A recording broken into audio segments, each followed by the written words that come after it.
نحمد ونصلي على رسوله الكريم أما بعد قال الله تبارك وتعالى في كتابه اقرأ باسم ربك الذي خلق الإنسان من علق اقرأ وربك الأكرم الذي علم بالقلم وقد قال الله تبارك وتعالى في كتابه إنا نحن نزلنا الذكر وإنا له لحافظون وقد قال الله تبارك وتعالى في كتابه فلولا نفر من كل فرقة منهم طائفة ليتفقهوا في الدين ولينذروا قومهم إذا رجعوا إليهم.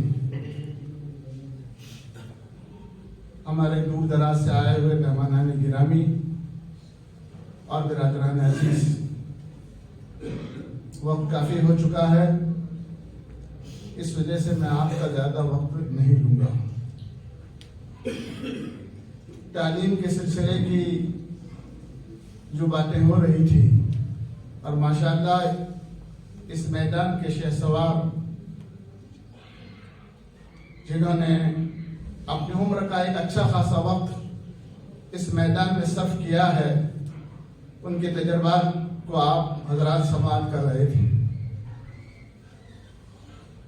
حقیقت تو یہی ہے کہ جس ملت کو سب سے پہلے مخاطب کیا گیا وہ لفظ ہی اقرا کا تھا، وہ لفظ ہی تعلیم کی طرف متوجہ کرنے والا تھا، لیکن بڑی بدقسمتی سے جو قوم کی قیادت اس تعلیمی میدان میں بھی جس کو لینی چاہیے تھی وہ پیچھے رہ گئی۔ یہ بڑے افسوس کی بات ہے، حالانکہ تعلیم کے میدان میں بھی ہمیں بہت کچھ آگے ہونا چاہیے تھا، جیسا کہ ابھی کہا، حوصلہ اور عزم۔ ابو مسلم خراسانی عباسی حکومت کی جو بنیاد ڈالی گئی اس میں سب سے زیادہ کلیدی کردار جو کسی کا تھا تو وہ ابو مسلم خراسانی کا تھا۔ وہ ابو مسلم خراسانی اپنے بارے میں یہ کہتے ہیں کہ میرا بلند حوصلہ مجھے کسی کروٹ چین لینے نہیں دیتا، یہاں تک کہ اس بلند حوصلے نے میری راتوں کی نیند کو بھی اچھڑ دیا، اور انسان جتنا شعور و عقل والا اور حوصلے والا ہوتا ہے اتنا ہی بے چین و بے قرار رہتا ہے۔ غافل و مدہوش تو وہ لوگ رہتے ہیں جن کے پاس مستقبل کا کوئی ٹارگیٹ نہیں ہوتا۔ نبی پاک علیہ السلام کی زندگی کو دیکھ لیجئے، آپ راتوں کی نیند آپ کی اچھڑ جاتی تھی، آپ بے چین رہتے تھے۔ صحابہ کرام کو دیکھ لیجئے، کانوا قلیلا من اللیل ما یہجعون وبالاسحار هم یستغفرون، بہت کم سوتے تھے۔ وتتجافى جنوبهم عن المضاجع، جن کے پہلو بستروں سے کم لگتے تھے۔ یتفکرون فی خلق السماوات والارض ربنا ما خلقت هذا باطلا، اور غور کرتے رہا آسمان و زمین کی تخلیق میں جو ابھی بتایا گیا۔ یہ ہمارا کردار تھا، یہ صحابہ کرام نے اپنے عملی وجود سے یہ ثابت کیا تھا۔ لیکن کیا بتائیں، گنوا دی ہم نے جو اسلاف سے میراث پائی تھی، گنوا دی ہم نے جو اسلاف سے میراث پائی تھی، سریا سے زمین پر آسمان ہم کو دے مارا۔ آج حالات ایسے ہوئے ہیں کہ ہم رونا رو رہے ہیں، چاروں طرف سے شکنجے میں ہیں، حالات کا رونا رویا جا رہا ہے، لیکن ہم کیوں کسی پر الزام لگائیں؟ ہم الزام ان کو دیتے تھے، قصور اپنا نکل آیا۔ حقیقت تو دیکھ لیجئے کہ پچھلا کچھ دور ایسا گزرا ہے، پچھلا کچھ وقت ایسا گزرا ہے کہ جب ہم جمہور تعصب کا شکار ہو گئے۔ آزادی کے بعد سے لے کر ہم نے اپنے کردار کو نبھانا چھوڑ دیا۔ میرے آقا علیہ السلام نے جس بلندی پر ہم کو دیکھنا چاہا تھا اس کام کو ہم نے کرنا چھوڑ دیا۔ میرے بزرگوں، یہ جو میں کہہ رہا ہوں، جو میں نے قرآن کی آیت میں تلاوت کی، یقین نہیں ہے نا امید اقبال اپنی کشت ویروں سے، نہیں ہے نا امید اقبال اپنی کشت ویروں سے، ذرا نم ہو تو یہ مٹی بہت زرخیز ہے ساقی۔ اسی دریا سے اٹھتی ہے، اسی دریا سے اٹھتی ہے وہ موجے تند جوڑا بھی،